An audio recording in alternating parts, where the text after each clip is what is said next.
Welcome back. I'm David Mulligan, and this is the Writers Bloc with Virtual Channel Network.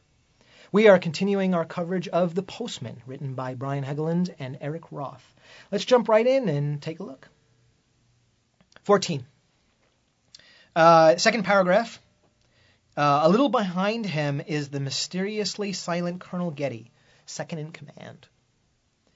I really like when a character is defined by something that defines them. We don't know why he's silent. Why is he mysteriously silent? Well, we find out later on his tongue was cut out. But I like the fact that he's giving information to the audience but not explaining it right away. A lot of novice writers, what do? It's Colonel Getty.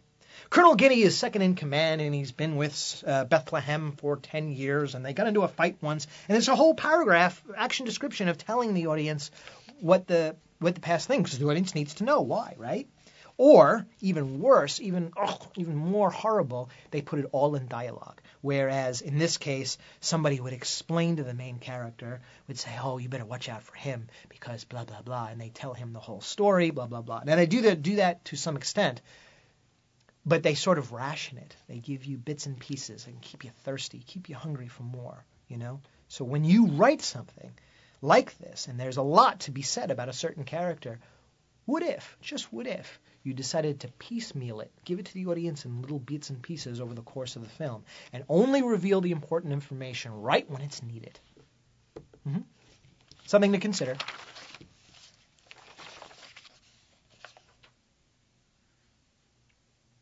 Okay, 16, bottom of the page.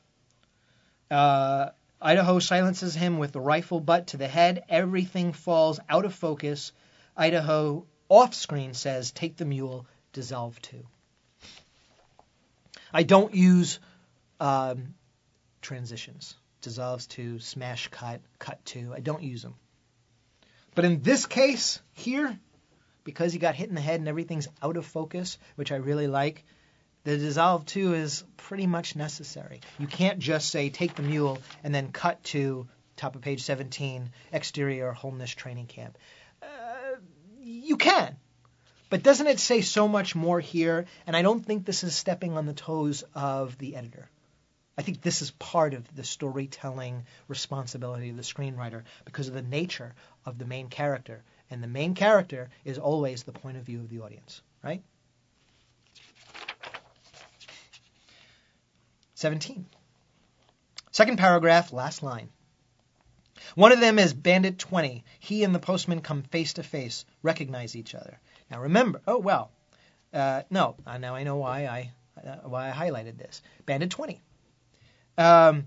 Bandit 20 becomes a character more than what he was before. I thought he would just come and then we would never see him again, but apparently he has come back. So why call him Bandit 20? And do they change his name later? In fact, I think they do, which we will get to. Be very careful of your character names. If it is a main character, give him a good name.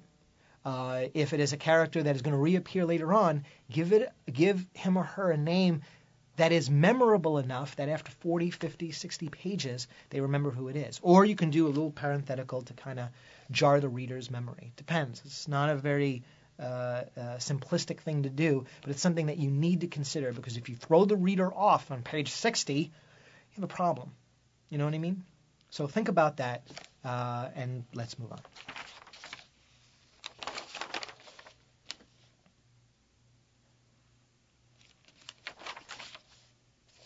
Okay, 23. Down towards the bottom there, the last action description paragraph that we have. The men move to sit in on one of the 3 rows. Only then does it become apparent that there are 18 men and 17 chairs. One slow recruit is left standing. He doesn't take him long to realize he's in trouble.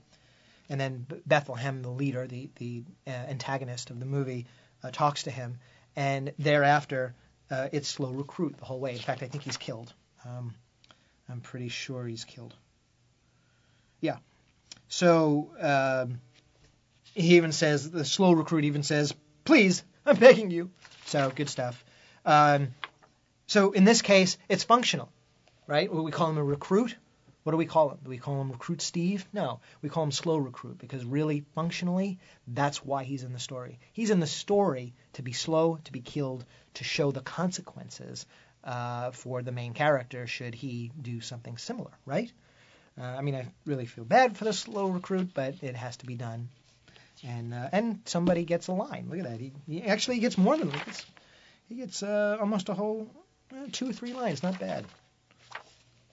And gets to work with Kevin Costner. Not a bad day player, huh? All right. Well, that's enough for today, folks. I'm David Mulligan, and this is the Writers Bloc on Virtual Channel Network. And remember, if you can put words on the page, you're not blocked. We'll see you next time.